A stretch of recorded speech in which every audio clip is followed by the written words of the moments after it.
हरे कृष्णा। राधे राधे। आप सभी का स्वागत है मेरे YouTube चैनल किस्से किरदारों के में। और आज की कहानी का शीर्षक है कर्म फल। तो आइए इस कहानी को शुरू करते हैं।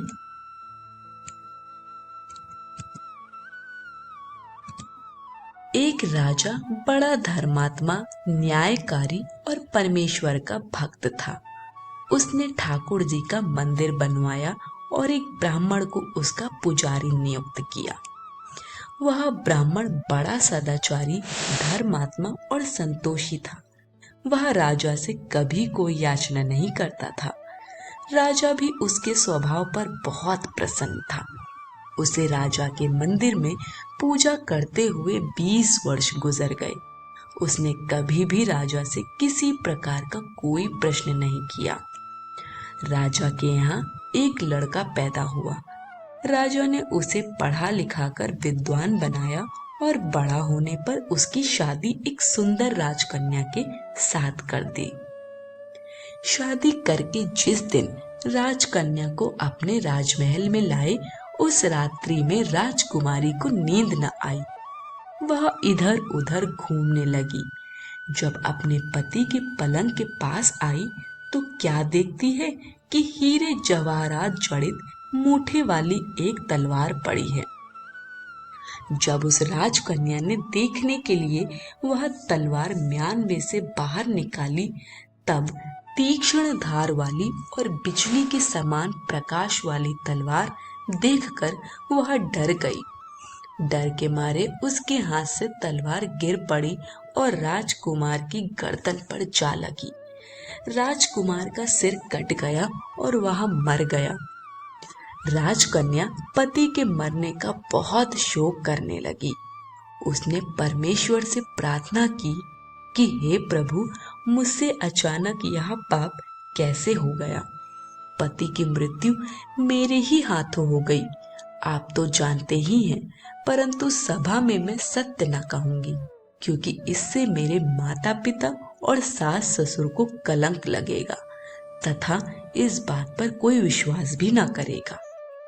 प्रातः काल में जब पुजारी कुएं पर स्नान करने आया तो राजकन्या ने उसको देखकर विलाप करना शुरू किया और इस प्रकार कहने लगी, मेरे पति को कोई मार गया।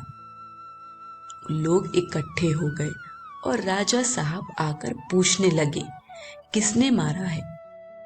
वह कहने लगी, मैं जानती तो नहीं कि कौन था, परंतु उसे ठाकुर जी के मंदिर में जाते देखा था। राजा समेत सब लोग ठाकुर जी के मंदिर में आए तो ब्राह्मण को पूजा करते हुए देखा। उन्होंने उसको पकड़ लिया और पूछा, तूने राजकुमार को क्यों मारा। ब्राह्मण ने कहा, मैंने राजकुमार को नहीं मारा। मैंने तो उनका राजमहल भी नहीं देखा है। इसमें ईश्वर साक्षी है। बिना देखे किसी पर अपराध का दोष लगाना ठीक नहीं। ब्राह्मण की तो कोई बात ही नहीं सुनता था। कोई कुछ कहता था तो कोई कुछ। राजा के दिल में बार बार विचार आता था कि यह ब्राह्मण निर्दोष है, परंतु बहुतों के कहने पर राजा ने ब्राह्मण से कहा, मैं तुम्हें प्राण दंड तो नहीं देता, लेकिन जिस हाथ से तुमने मेरे पुत्र को तलवार से मारा है, तेरा वह हाथ काटने का आदेश देता हूँ। ऐसा कहकर राजा ने उसका हाथ कटवा दिया। इस पर ब्राह्मण बड़ा दुखी हुआ और राजा को अधर्मी जान उस देश को छोड़कर चला गया। वहां वह खोज करने लगा कि कोई विद्वान ज्योतिषी मिले तो बिना किसी अपराध हाथ कटने का कारण उससे पूछूं। किसी ने उसे बताया कि काशी में एक विद्वान ज्योतिषी रहते हैं। तब वह उनके घर पर पहुंचा। ज्योतिषी कहीं बाहर गए थे। उसने उनकी धर्म पत्नी से पूछा, माता जी, आपके पति ज्योतिषी जी महाराज कहाँ गए हैं। तब उस स्त्री ने अपने मुख से अयोग्य, असह्य दुर्वचन कहे, जिनको सुनकर वह ब्राह्मण हैरान हुआ और मन ही मन कहने लगा कि मैं तो अपना हाथ कटने का कारण पूछने आया था, परंतु अब इनका ही हाल पहले पूछूंगा। इतने में ज्योतिषी आ गए। घर में प्रवेश करते ही ब्राह्मणी ने अनेक दुर्वचन कहकर उनका तिरस्कार किया, परंतु ज्योतिषी जी चुप रहे और अपनी स्त्री को कुछ भी नहीं कहा। तदनंतर वे अपनी गद्दी पर आ बैठे। ब्राह्मण को देखकर ज्योतिषी ने उनसे कहा, कहिए ब्राह्मण देवता, कैसे आना हुआ? आया तो था अपने बारे में पूछने के लिए, परंतु पहले आप अपना हाल बताइए कि आपकी पत्नी अपनी जुबान से आपका इतना तिरस्कार क्यों करती है, जो किसी से भी नहीं सहा जाता और आप सहन कर लेते हैं। इसका कारण क्या है? यह मेरी स्त्री नहीं, मेरा कर्म है। दुनिया में जिसको भी देखते हो, अर्थात भाई, पुत्र, शिष्य, पिता, गुरु, संबंधी, जो कुछ भी है सब अपना कर्म ही है। यह स्त्री नहीं, मेरा किया हुआ कर्म ही है और यह भोगे बिना कटेगा नहीं। अवश्य में भोक्तव्यम कृतम कर्म शुभाशुभम न भुक्तम क्षीयते कर्म कल्प कोटिश तेरिपे। अपना किया हुआ जो भी कुछ शुभ अशुभ कर्म है वह अवश्य ही भोगना पड़ता है। बिना भोगे तो सैकड़ों करोड़ों कल्पों के गुजरने पर भी कर्म नहीं टल सकता।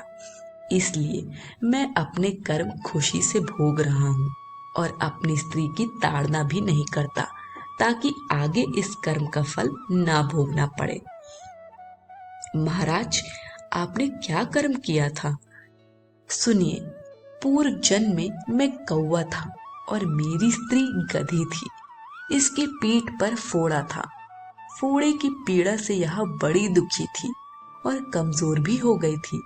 मेरा स्वभाव बड़ा दुष्ट था, इसलिए मैं इसके फोड़े में चोंच मारकर इसे ज्यादा दुखी करता था। जब दर्द के कारण यह कूदती थी तो इसकी फजीहत देखकर मैं खुश होता था। मेरे डर के कारण यह सहसा बाहर नहीं निकलती थी, किंतु मैं इसको ढूंढता फिरता था। यह जहां मिले वहीं इसे दुखी करता था। आखिर मेरे द्वारा बहुत सताए जाने पर त्रस्त होकर यह गांव से 10-12 मील दूर जंगल में चली गई। वहां गंगा जी के किनारे सघन वन में हरा हरा घास खाकर और मेरी चोटों से बचकर सुखपूर्वक रहने लगी। लेकिन मैं इसके बिना नहीं रह सकता था। इसको ढूंढते ढूंढते मैं उसी वन में जा पहुंचा और वहां इसे देखते ही मैं इसकी पीठ पर जोर से चोंच मारी तो मेरी चोंच इसकी हड्डी में चुभ गई। इस पर इसने अनेक प्रयास किए, फिर भी चोंच ना छूटी। मैंने भी चोंच निकालने का बड़ा प्रयत्न किया, मगर न निकली। पानी के भय से ही यह दुष्ट मुझे छोड़ेगा, ऐसा सोचकर यह गंगा जी में प्रवेश कर गई, परंतु वहां भी मैं अपनी चोंच निकाल ना पाया। आखिर में यह बड़े प्रवाह में प्रवेश कर गई। गंगा का प्रवाह तेज होने के कारण हम दोनों बह गए और बीच में ही मर गए। तब गंगा जी के प्रभाव से यह तो ब्राह्मणी बनी और मैं बड़ा भारी ज्योतिषी बना। अब वही मेरी स्त्री हुई जो मेरे मरण पर्यंत अपने मुख से गाली निकालकर मुझे दुख देगी, और मैं भी अपने पूर्व कर्मों का फल समझकर सहन करता रहूंगा। इसका दोष नहीं मानूंगा, क्योंकि यह किए हुए कर्मों का ही फल है। इसलिए मैं शांत रहता हूँ। अब अपना प्रश्न पूछो। ब्राह्मण ने अपना सब समाचार सुनाया और पूछा, अधर्मी पापी राजा ने मुझ निरपराध का हाथ क्यों कटवाया? ज्योतिषी ने उनसे कहा, राजा ने आपका हाथ नहीं कटवाया, आपके कर्म ने ही आपका हाथ कटवाया है। पूर्व जन्म में आप एक तपस्वी थे और राजकन्या गौ थी तथा राजकुमार कसाई था। वह कसाई जब गौ को मारने लगा तब गौ बेचारी जान बचाकर आपके सामने से जंगल में भाग गई। पीछे से कसाई आया और आपसे पूछा कि इधर कोई गाय तो नहीं गया है? आपने प्रण कर रखा था कि झूठ नहीं बोलूंगा, अतः जिस तरफ गौ गई थी उस तरफ आपने हाथ से इशारा किया तो उस कसाई ने जाकर गौ को मार डाला। गंगा के किनारे वह उसकी चमड़ी निकाल रहा था। इतने में ही उस जंगल से शेर आया और गौ एवं कसाई दोनों को खा लिया।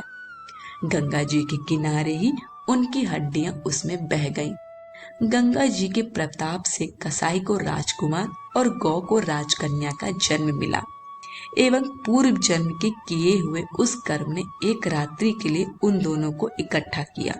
क्योंकि कसाई ने गौ को हंसिए से मारा था, इसी कारण राजकन्या के हाथों अनायास ही तलवार गिरने से राजकुमार का सिर कट गया और वह मर गया। इस तरह अपना फल देकर कर्म निवृत्त हो गया।